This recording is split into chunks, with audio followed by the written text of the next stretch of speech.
ভূগোল প্রিয় ছাত্রছাত্রী, জিওগ্রাফি অনলাইন ক্লাসরুমে আমি গোপাল রঞ্জিত সবাইকে স্বাগতম আমার এই চ্যানেলে। আজ উচ্চ মাধ্যমিক সহ আপার লেভেলের ভূগোলের একটি গুরুত্বপূর্ণ চ্যাপ্টার নিয়ে আলোচনা করব, যেটা হলো শিল্প স্থাপনের একটি অন্যতম তত্ত্ব, ওয়েবারের least cost theory of industrial location. শিল্প স্থাপনের ন্যূনতম ব্যয় তত্ত্ব নিয়ে আমরা আলোচনা করব। এটা হচ্ছে আলফ্রেড ওয়েবার। আলফ্রেড ওয়েবারের অন্যতম শিল্প স্থাপনের প্রাথমের একদম যিনি যে তত্ত্বটি তুলে ধরেছিলেন, যা আজও সেই তত্ত্বের উপর ভিত্তি করে আমরা এগিয়ে চলেছি। এবং তাই একটি গুরুত্বপূর্ণ তত্ত্ব হলো ওয়েবারের শিল্প স্থাপনের ন্যূনতম ব্যয় তত্ত্ব। এছাড়া একাধিক তত্ত্ব রয়েছে শিল্প স্থাপনের পরে পরে এসেছে, কিন্তু ওয়েবার প্রথম যিনি এই মডেল তুলে ধরেছিলেন তিনি নাম হলো ন্যূনতম ব্যয় তত্ত্ব। পরবর্তী ক্ষেত্রে আগস্ট লসের তত্ত্ব, যেটা ছিল হচ্ছে সর্বাধিক মুনাফা। যেখানে মুনাফা বেশি সেখানে শিল্প গড়ে উঠতে পারে, কিন্তু আগের যে ধারণা দিয়ে তিনি বলেছেন ন্যূনতম ব্যয় তত্ত্ব। ব্যয় মানে কি, যে শিল্প কোথায় গড়ে উঠবে।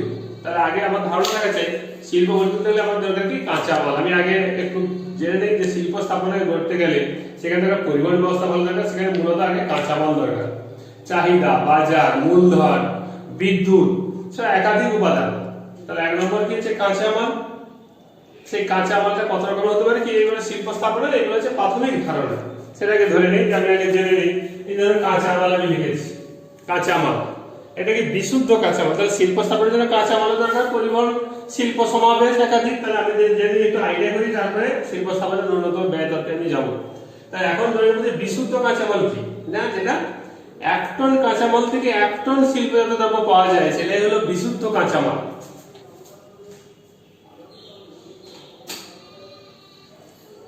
তাহলে বিশুদ্ধ কাঁচা মাল মানে হচ্ছে 1 টন কাঁচা মাল থেকে 1 টন শিল্পজাত দ্রব্য পাওয়া যায়, সেটা হলো বিশুদ্ধ কাঁচা মাল, যার মান 1 বা 1 এর কম।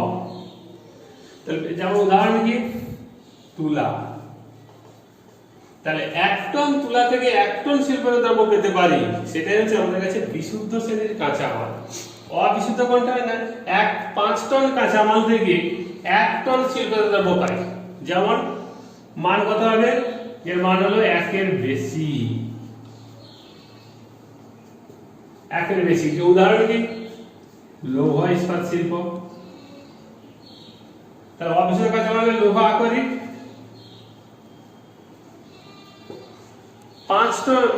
2 টন লোহা করি, 1 টন জল, 1 টন চুনাপাথর, 1 টন ম্যাঙ্গানিজ। এইভাবে 5 টন কাঁচামাল থেকে আমরা পাচ্ছি 1 টন বা 1 টন একটু বেশি। তাহলে 5 টন কাঁচামাল নিয়ে এসে তার থেকে লোহা করতে, লোহা যেটা পাচ্ছি সেটা 1 টন থেকে 2 টন, অর্থাৎ 5 টন থেকে 5 টন পাচ্ছি না, তার অর্ধেকেরও কম পাচ্ছি।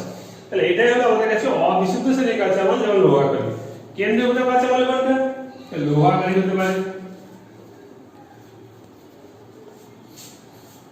লোহা করি হতে পারে, তুলা হতে পারে, আবার আগ হতে পারে, যেমন হচ্ছে বক্সাইট হতে পারে। বক্সাইট সর্বত্র প্রাপ্ত কাঁচামাল, জল, সূর্যালোক,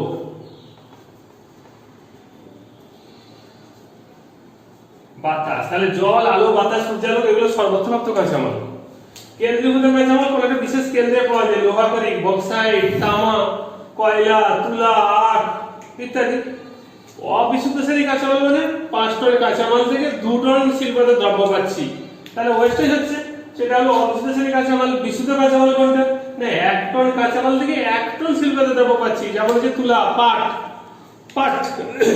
তাহলে পাটটা আমরা আঁশ নিয়ে এলাম, 1 টন পাট। দড়ি হোক, যে কোনো ধরনের থলে বস্তা হোক, অন্যান্য যে সমস্ত আধুনিক যন্ত্রপাতি, যে জিও টেক্সটাইল যে তৈরি করে গেল, সেখান থেকে আমি 1 টন শিল্পজাত দ্রব্য পাচ্ছি, অর্থাৎ যার ম্যাটেরিয়াল ইন্ডেক্স হবে 1 বা বস্তুসূচক 1 বা 1 এর কম। তাহলে কাঁচামালের ওজন বা উৎপাদিত পণ্যের ওজন যখন 1 বা 1 এর কম হচ্ছে, তখন সেটা হচ্ছে বিশুদ্ধ শ্রেণীর কাঁচামাল। যখন ম্যাটেরিয়াল ইন্ডেক্স 1 এর বেশি হচ্ছে, 5 টন কাঁচামাল 2 টন শিল্প দ্রব্য পাচ্ছি, ভাগ করলে কত পাচ্ছি 2.5। তাহলে একের বেশি হচ্ছে সেটা হচ্ছে অবিশুদ্ধ শ্রেণীর কাঁচামাল, যেমন হলো লৌহকরি। কেন্দ্রীভূত কাঁচামাল কোনটা বিশেষ কেন্দ্রে পাওয়া যায়, লৌহকরি, তুলা, আখ, বক্সাইট। সর্বতত্ত্ব জল, সূর্যালোক, বাতাস। সম পরিবহন ব্যয় রেখা কি আমরা শিল্পটাকে জেনে নিই, আইডিয়া করি, তারপরে আমি তত্ত্বটা যাচ্ছি। সম পরিবহন ব্যয় রেখা, তাহলে আমি ভাবলাম দীঘা থেকে কলকাতা, এখন বাসে উঠেছি, দীঘা থেকে যখন কাঁথি এসেছি, দীঘা থেকে কাঁথি, এখান থেকে যে কোনো জায়গায় গেলে আমার এটা 10 টাকা। তাহলে এই 10 টাকা,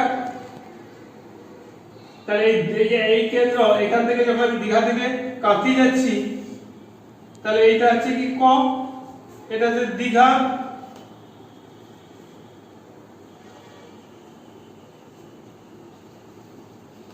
দীঘা থেকে এই দূরত্বে এলে আমার 5 টাকা খরচ হচ্ছে। দীঘা থেকে কাঁথি, দীঘা থেকে কাঁথি থেকে আবার দীঘা থেকে যখন আমি মেচেদা চলে এলাম, সেটা এটা হয়তো 20 টাকা খরচ হচ্ছে। তাহলে এইখান থেকে এই কেন্দ্র থেকে এই জায়গাতে গেলে সব জায়গায় আমার 10 টাকা খরচ হচ্ছে, এইখান থেকে এই পর্যন্ত এলে সব জায়গায় আমার 20 টাকা খরচ হচ্ছে, এইখান থেকে এই জায়গায় এলে আমার হচ্ছে সব জায়গায় 30 টাকা খরচ হচ্ছে। তাহলে এটা হচ্ছে সম পরিবহন ব্যয় রেখা, অর্থাৎ 10 টাকা দিয়ে আমি যত দূর পর্যন্ত যেতে পারছি ওটা সব জায়গাতেই সমান। আমি কলকাতা থেকে গড়িয়া পর্যন্ত গেলাম, ট্যাক্সিতে আমার 100 টাকা লাগলো, তাহলে কলকাতা থেকে গড়িয়া ওই সারাউন্ডিং এ যে কোনো দিকে গেলে আমার 100 টাকা লাগছে। আমি ওখান থেকে গেলাম রাজারহাট গেলাম, সেও কলকাতা থেকে 100, সেখান থেকে গড়িয়া গেলাম 100, এখানে হাওড়া এলাম, সেও 100। তাহলে অর্থাৎ এই সম পরিবহন ব্যয় রেখা। আর মোট পরিবহন ব্যয় রেখা কি, আমি এখানে লিখেছি মোট পরিবহন ব্যয় রেখা।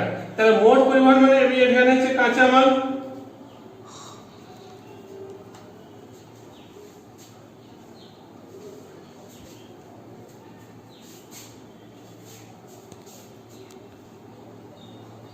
এটা হচ্ছে উৎপাদিত পণ্য,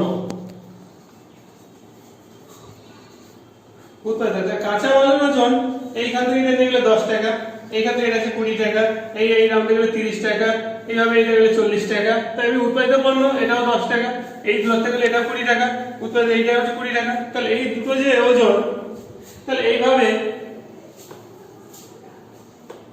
তাহলে আমরা দেখতে পাচ্ছি এটা কাঁচামালের ওজন ছিল, এটা আছে উৎপাদিত পণ্যের ওজন। যেখানে সব থেকে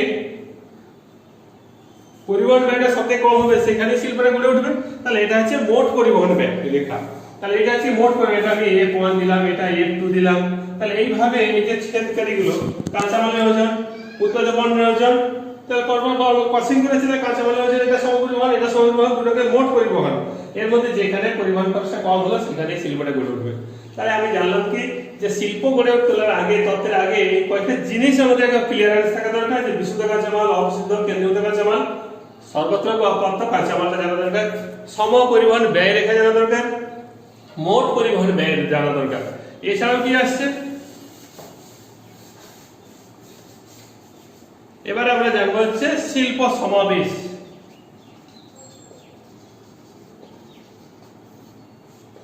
আমরা জানলাম হলদিয়াতে পেট্রোকেমিক্যাল শিল্প, মিৎসুবিশি, একাধিক শিল্প গড়ে উঠেছে। তারপরে কি শিল্প সমাবেশ, তারপরে সেখানে একাধিক শিল্প থাকার ফলে একটা শিল্প, যদি আমি এখানে একটা শিল্প গড়ে উঠি শুধু পেট্রোকেমিক্যাল,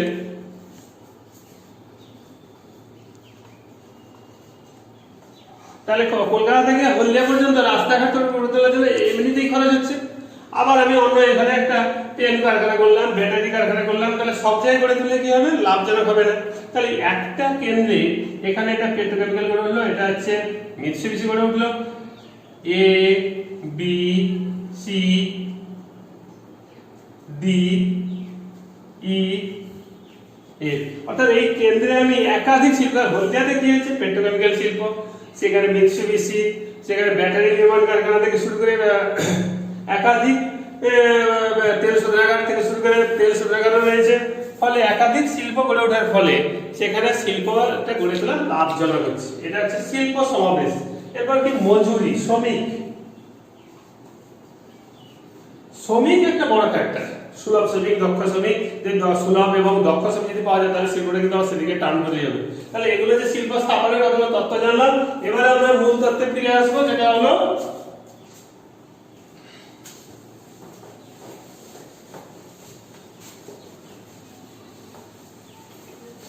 তাহলে স্টুডেন্ট মনে রাখতে হবে আজকের আলোচনার মূল বিষয় হলো শিল্প স্থাপনের ন্যূনতম ব্যয় তত্ত্ব, least cost theory of industrial location. তাহলে 1909 খ্রিস্টাব্দে জার্মান অর্থনীতিবিদ যিনি হচ্ছেন এই শিল্প স্থাপনের ন্যূনতম ব্যয় তত্ত্ব উপস্থাপন করেন। তিনি মনে করেন যে শিল্প স্থাপনের জন্য দরকার তার অনুমান যে ওই অঞ্চলে পুরো রাজনৈতিকভাবে পুরো অঞ্চলের সমান, অর্থনীতিতে পুরো অঞ্চলটি একদম সমান, জলবায়ু প্রাকৃতিক পরিবেশ পুরো অঞ্চলটা একই। শিল্পটা যেখানে গড়ে উঠবে তার তত্ত্বের মূল তিনি কি অনুমান করেছিলেন না পুরো অঞ্চলটা জলবায়ু একই রকম হবে, উষ্ণতা বৃষ্টিপাত পুরো অঞ্চলে একই রকম হবে, সামাজিক অর্থনৈতিক পরিবেশ সাংস্কৃতিক পরিবেশ পুরোটা একই, চাহিদা সব জায়গায় সমান। তাহলে এই যে আমরা কি লিখেছি যে অঞ্চলটি আমরা একটু দেখে নিই, এবার আমরা তত্ত্বে চলে আসবো। অঞ্চলটির ভূপ্রকৃতি, আবহাওয়া, জলবায়ু, জনসংখ্যা, মানব সম্পদ সব একই রকমের। অঞ্চলটি প্রত্যেকের ক্রয় ক্ষমতা প্রত্যেকের সমান। এই অঞ্চলে যে একটা অঞ্চল শিল্প গড়ে ওই অঞ্চলের মানুষের ক্রয় ক্ষমতা সবার সমান, সামাজিক রাজনৈতিক অর্থনৈতিক পরিবেশ সমান, উৎপাদিত দ্রব্যের যথাযোগ্য প্রতিযোগিতামূলক একটা বাজার থাকবে এই অঞ্চলে। একটা যে সমস্ত দ্রব্য একাধিক উৎপাদিত হচ্ছে ওর একটা প্রতিযোগিতামূলক একটা কম্পিটিটিভ মার্কেট থাকবে সেখানে। আর কি উৎপাদিত দ্রব্যের চাহিদা ও দাম সর্বত্র সমান হবে। তাহলে আমরা উৎপাদন আমরা আগে অনুমানটা জেনেছি। অনুমান মানে কি? তাহলে সামাজিক রাজনৈতিক অর্থনৈতিক পরিবেশ অঞ্চলের একই রকমের, চাহিদা সবার সমান, ক্রয় ক্ষমতা সবার সমান, বাজারে উৎপাদিত দ্রব্যের একটা প্রতিযোগিতা কম্পিটিটিভ মার্কেট থাকবে। আর কি তত্ত্বের মূল কথা? তার তত্ত্বটি তিনটি বিষয়ের উপর দাঁড়িয়ে আছে: পরিবহন, শিল্পের সমাবেশ, কাঁচামালের প্রভাব এবং হচ্ছে শ্রমিকের মজুরি। তাহলে শ্রমিকের লেবার কোফেজ, লেবারে একটা বড় ফ্যাক্টর, শ্রমিকের মজুরি, শিল্প সমাবেশ, পরিবহন এবং সঙ্গে কাঁচামাল। তাহলে আমার এই বিষয়টা নিয়ে আমরা তত্ত্ব নিয়ে এবারে তত্ত্ব আলোচনা করবো। তাহলে প্রথমে কি বলা হচ্ছে যে তত্ত্বের মূল কথা তিনটি হলো। আমি একটু কাঁচামালটাকে একটু আলোচনা করে নিই। সর্বপ্রথম কাঁচামাল জল, আলো, বাতাস, সূর্যালোক, এগুলো সব হচ্ছে কাঁচামাল, মানে সর্বপ্রথম কাঁচামাল। আর কি কেন্দ্রীভূত কাঁচামাল, একটা নির্দিষ্ট কেন্দ্রে পাওয়া যায়। তুলা একটা ভারতবর্ষের তুলা শুধু গুজরাট মহারাষ্ট্রে পায়, আর উত্তরপ্রদেশ, পাঞ্জাব, হরিয়ানা সামান্য আটটা সেই জায়গায় কেন্দ্রীভূত। আবার লোহাগাড়ি একটা জায়গায় কয়েকটা জায়গায় মাত্র পাওয়া যায়, গোয়া, ছত্তিশগড়, ঝাড়খণ্ড এই কয়েকটা রাজ্যে মাত্র সামান পাওয়া যায়, নির্দিষ্ট লিমিটেড হচ্ছে কেন্দ্রীভূত কাঁচামাল। বিশুদ্ধ কাঁচামালকে আমি আগেই আমার ধারণা দিয়ে দিয়েছি। এই জন্য বিশুদ্ধ কাঁচামাল হলো 1 টন কাঁচামাল থেকে 1 টন শিল্প দ্রব্য পাওয়া যায় বা তার একটু বেশিও পাওয়া যায়, সেটাই হচ্ছে বিশুদ্ধ কাঁচামাল, যার মান 1 বা 1 কম হবে। এবং যেখানে অবিশুদ্ধ শ্রেণীর কাঁচামাল মানে 5 টন কাঁচামাল থেকে 2 টন শিল্প দ্রব্য পাচ্ছি, যেমন লোহাগাড়ি থেকে। তাহলে এটা হচ্ছে অবিশুদ্ধ শ্রেণীর কাঁচামাল, অর্থাৎ যার মান হবে মেটাল ইন্ডেক্স 1 অনেক বেশি। অবিশুদ্ধ কাঁচামাল বস্তুসূচক, ওই বস্তুসূচক মানে হচ্ছে কাঁচামালের ওজন বা উৎপাদিত পণ্যের ওজন। যদি 1 কম হয় তাহলে সেটা হচ্ছে বিশুদ্ধ শ্রেণীর কাঁচামাল, 1 বেশি হলে অবিশুদ্ধ শ্রেণীর কাঁচামাল। এবার চলে আসে, তাহলে এটা হচ্ছে শিল্পের হিসেবে ধারণা হলো। এবার হচ্ছে পরিবহন ব্যয়। তাহলে শিল্প মূল তত্ত্বে কি বলেছে এইবার আমরা জেনে নিই। এটা হচ্ছে ইম্পর্টেন্ট বিষয়, পরিবহন ব্যয়। তাহলে আগেই কিন্তু ধারণা দিয়ে দিয়েছি, সমপরিবহন ব্যয়, মোট পরিবহন ব্যয়, এরপর আর হচ্ছে ক্রিটিক্যাল সেটা। তাহলে সমপরিবহন, মোট পরিবহন, তাহলে একটি কাঁচামাল একটি। তাহলে এখন দেখে নিই পরিবহনের ক্ষেত্রে কি একটা কাঁচামাল একটা বাজার, দুটো কাঁচামাল দুটো বাজার। আমরা দেখলাম আমার 3টে পেজ আছে। আমরা দেখলাম এখানে একটা কাঁচা এই একটা বাজার থাকলো, অর্থাৎ হচ্ছে আমরা দেখাবো কি একটি কাঁচামাল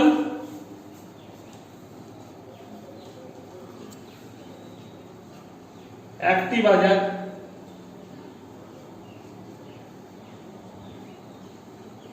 তাহলে একটি কাঁচামাল একটি বাজার, এক্ষেত্রে 1 2 3 একটি কাঁচামাল একটি বাজার। তাহলে শিল্পটা কোথায় গড়ে উঠবে? পরিবহন ব্যয়। একটা কাঁচামালের একটাই বাজার, তাহলে শিল্পটা কোথায় গড়ে উঠবে? সেটা যদি কেন্দ্রীভূত কাঁচামাল হয়, যদি কেন্দ্রীভূত কাঁচামাল হয়।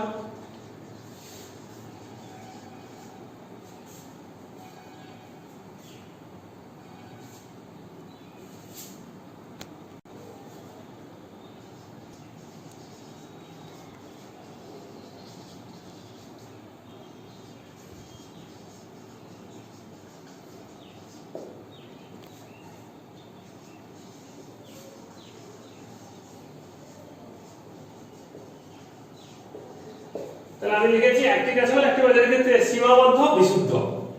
তাহলে বিশুদ্ধ মানে আগেই বলেছি যে তুলা, কিন্তু সেটা সীমাবদ্ধ জায়গায় পাওয়া যায়। তাহলে সেটা কি হচ্ছে, মানে বিশুদ্ধ সীমাবদ্ধ একটা জায়গায় পাওয়া যায় কিন্তু সেটা বিশুদ্ধ। মানে আমি যদি 1 টন তুলা যেখানে গুজরাটে হয় ওখানে নিয়ে যদি জামকাপড় তৈরি করি, সারা ভারতবর্ষে সেখানে বিক্রি করলেও পরিবহন করে একই। আবার ওই তুলাটা বয়ে যদি আমি কলকাতায় নিয়ে এসে এখানে উৎপাদন করি, তাহলে আমার কলকাতা আর জামা কাপড়টা বয়ে নিয়ে এসে যেন খরচ হলো না, শুধু খরচ হলো, বয়ে নিয়ে এলাম, এবার জামা তৈরি করে পশ্চিমবঙ্গের সবাইকে সাপ্লাই দিলাম। তাহলে এটা হচ্ছে, তাহলে কি ওটা এটা বাজারের কাছে গড়ে উঠতে পারে, তাহলে সবসময় এটা বাজারের নিকট গড়ে উঠবে।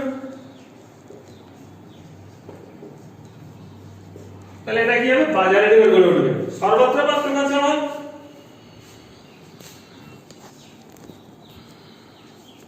তাহলে আমার সীমাবদ্ধ এবং বিশুদ্ধ এটা বাজারের নিকটে গড়ে উঠতে পারে, আবার হচ্ছে মধ্যবর্তী স্থানে গড়ে উঠতে পারে। এটা মধ্যবর্তী স্থানে গড়ে উঠতে পারে, অর্থাৎ কাঁচামালের নিকটে গড়ে উঠতে পারে, কাঁচামালের নিকটে গড়ে উঠতে পারে। যেমন তুলা।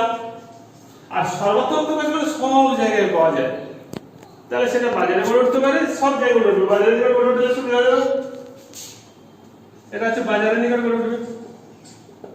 তাহলে সীমাবদ্ধ বিশুদ্ধ হওয়ার ফলে সেও বাজারের নিকট মধ্যবর্তী কাঁচামাল গড়ে উঠলো, আর সীমাবদ্ধ অবিশুদ্ধ হলে এটা কাঁচামালের নিকট। তাহলে একটি কাঁচামাল একটি বাজারের ক্ষেত্রে তিনটি দিয়েছি, সীমাবদ্ধ বিশুদ্ধ কাঁচামালটি কি হবে, বাজারের নিকট বা মধ্যবর্তী স্থানে বা কাঁচামালের নিকট গড়ে উঠতে পারে। সর্বত্র কাঁচামাল হবে বাজারের নিকট গড়ে উঠতে পারে। সীমাবদ্ধ অবিশুদ্ধ কাঁচামাল মানে আমি যখন সীমা একটা জায়গায় পাওয়া যায় এবং সেটা অবিশুদ্ধ, বয়ে নিয়ে গেলে কমে যাবে, যেমন লোহা ইস্পাত শিল্প, তাহলে বয়ে নিয়ে গেলে কমে যাবে, তাকে আবার সেখান থেকে বিক্রি করবো, কারণ আমি একদম কাঁচামালের নিকটে গড়ে তুলি, কাঁচামালের নিকটে। তাহলে সীমাবদ্ধ অবিশুদ্ধ যেমন হচ্ছে লোহা ইস্পাত শিল্প।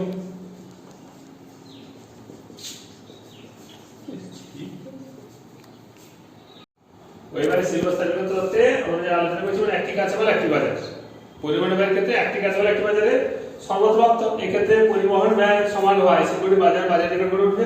সীমাবদ্ধ বিশুদ্ধ কাঁচামাল, সীমাবদ্ধ বা বিশুদ্ধ মানেই কোনটা হলো তুলা, তাহলে সেটি হচ্ছে কাঁচামালের উৎস নিকট মধ্যবর্তী স্থানে বা বাজার নিকট গড়ে উঠতে পারে। সীমাবদ্ধ অবিশুদ্ধ কাঁচামালটি কিন্তু একবারে ও কাঁচামালের উৎসের নিকট গড়ে উঠবে, কারণ লোহা করি 10 টন কাঁচামাল বয়ে নিয়ে আমি অন্যদিকে করবো, কেন সেটাতে একদম কাঁচামাল নিকট করলে পরিবহন খরচ কমে যাবে, এবার উৎপাদিত দ্রব্যটা বাজারে যে কোনো স্থানে পৌঁছে দিলে খরচ কম হবে, তাই পরিবহন খরচ কম হলে শিল্পটি গড়ে তোলা যাবে কাঁচামালের নিকটে। দুটি কাঁচামাল একটি বাজার, এক্ষেত্রে হলে কি হবে, আমরা ধরে নিলাম এটা হচ্ছে R1 R2 র ম্যাটেরিয়াল দুটো, মার্কেট একটা বাজার, তাহলে শিল্পটি কোথায় গড়ে উঠবে, তাহলে শিল্পটি গড়ে উঠবে কোথায়, যদি দেখা যায় সর্বত্র কাঁচামাল, তাহলে শিল্পটি বাজারের নিকট গড়ে উঠতে পারে, শিল্পটি বাজারের নিকট গড়ে উঠতে পারে।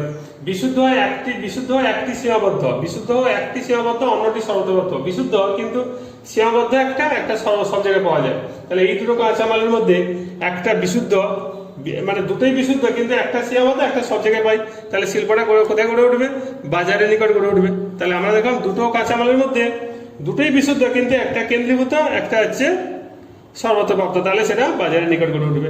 যদি দেখি আমরা বিশুদ্ধ দুটি সীমাবদ্ধ, বিশুদ্ধ কিন্তু দুটো সীমাবদ্ধ কেন্দ্রেই পাওয়া যায় একদম, তাহলে সেটি মিডিল মধ্যবর্তী স্থানে গড়ে উঠবে বা বাজারের নিকট গড়ে উঠবে। আর দুটি অবিশুদ্ধ এবং সীমাবদ্ধ, তাহলে সেটি একবারে বা কাঁচামাল একবার মধ্যবর্তী স্থানে গড়ে উঠবে।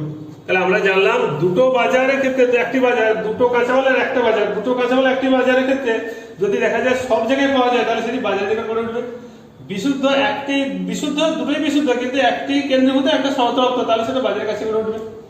বিশুদ্ধ শ্রেণী কিন্তু দুটো হচ্ছে সীমাবদ্ধ, দুটো কাঁচামালের বিশুদ্ধ কিন্তু কেন্দ্রীভূত, তাহলে সেটা কি হবে, শিল্পের কাছে এবং একবারে বাজারের কাছে গড়ে উঠবে।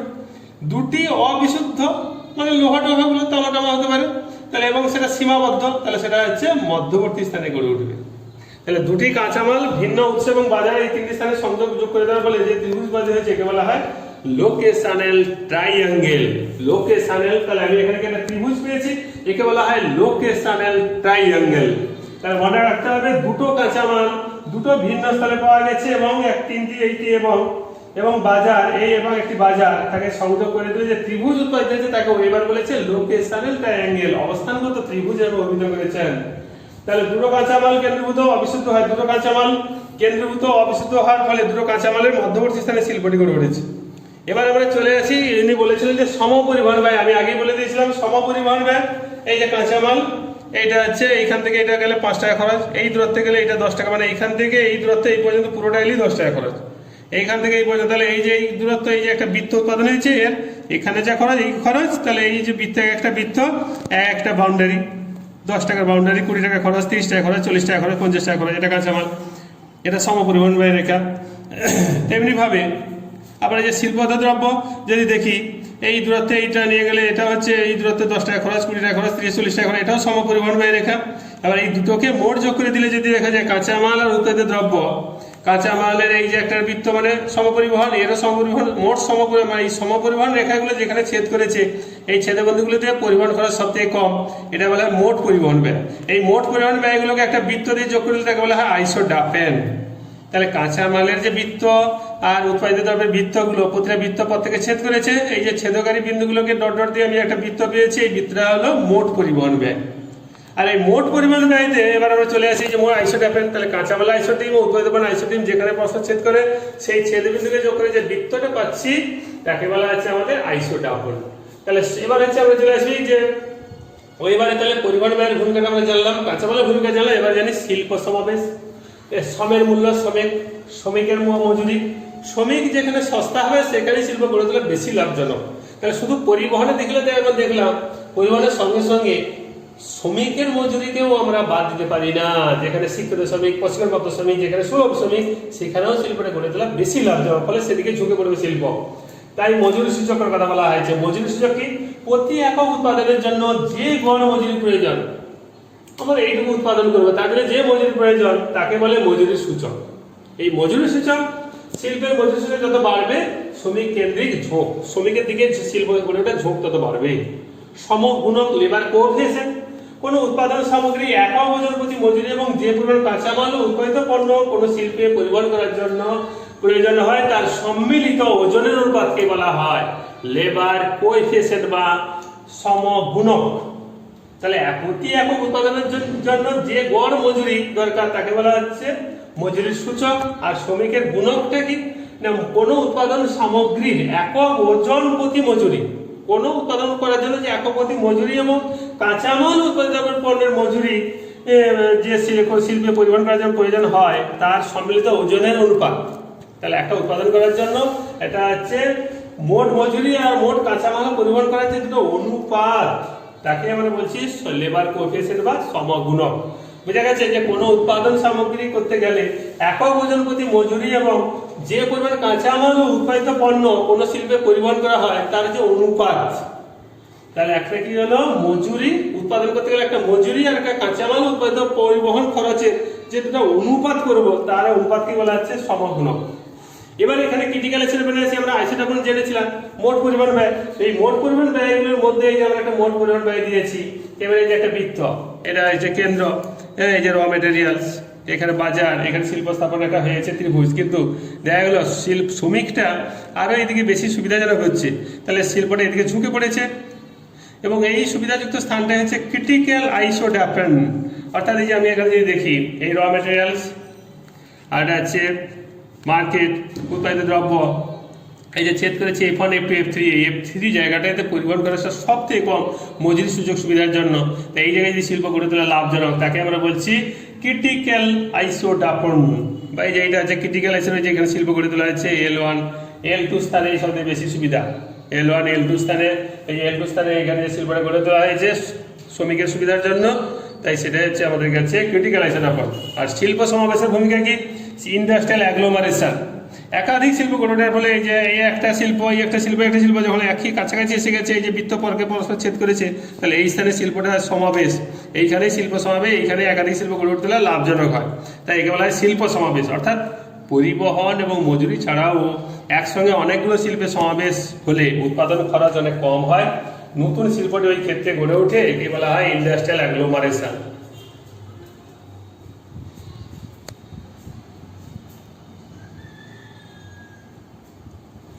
তাহলে স্টুডেন্ট মনে রাখতে হবে আমার এই ইন্ডাস্ট্রিয়াল অ্যাগ্লোমারেশন, লেবার আর হচ্ছে ট্রান্সপোর্টেশন সিস্টেম, এই তিনটের উপরে এবার সবচেয়ে বেশি গুরুত্ব দিয়েছে। এই তিনটের উপর ভিত্তি করে শিল্পটি কোথায় গড়ে উঠবে, ওইবারই ঠিক করে দিয়েছেন এবং আমরা সবাই সেই জায়গায় শিল্পটা ভারতবর্ষ সারা বিশ্বে এই থিওরির উপর ভিত্তি করে কিন্তু শিল্প প্রায় ম্যাক্সিমাম জায়গাতে গড়ে উঠেছে। যদিও সমালোচনা করা হয় যে সব জায়গায় জলবায়ু একই রকম হতে পারে না, কিন্তু ধরে নিতে তো হবেই যে শিল্প করতে গেলে কিছু কনসিডার করতে হবে। তাই কিছু সমালোচনা আছে যে সব জায়গায় জলবায়ু একই রকম হতে পারে না, সব জায়গায় চাহিদা কম হবে এমন কোনো কথা নেই। হ্যাঁ, এছাড়াও তিনি এই শিল্প স্থাপনের ক্ষেত্রে ব্রেক অফ বাল্কের কথা কিন্তু তিনি বলেননি। তাহলে ব্রেক অফ বাল্ক একটা বিশাল বড় ফ্যাক্টর, যেখানে একটা জায়গা থেকে হলদিয়াতে অস্ট্রেলিয়াকে কয়লা এলো জাহাজে করে, পরে এখানে পরিবহনের অসুবিধার জন্য জাহাজ বন্দর থেকে রেলে করে ট্রেনে করে আমাদের রেলপথে ভারতবর্ষের বিভিন্ন জায়গায় কয়লাটা পৌঁছে দেওয়া হলো, ওটা হচ্ছে ওইটা পরিবহনের ছেদ। তাহলে ওই হলদিয়াতে যেটা শিল্প গড়ে উঠেছে এ কথা হয়তো তিনি বলেননি, তাহলেও এই তত্ত্বে তার যে এই তত্ত্বের উপর ভিত্তি করে সারা বিশ্বে শিল্প স্থাপনকে বেশি গুরুত্ব দেওয়া হচ্ছে। আজকে আমার এখানে থাকলো যে আমার বাড়িতে বসে কোভিড পরিবেশে আমার এই পড়াশোনা যেগুলো অনলাইন ক্লাসরুম করা সম্ভব বলে আমি মনে করি। তাই সবাই এটা পড়বে এবং লাইক ও শেয়ার করবে, সাবস্ক্রাইব করবে। আজকে একটু থাকবে।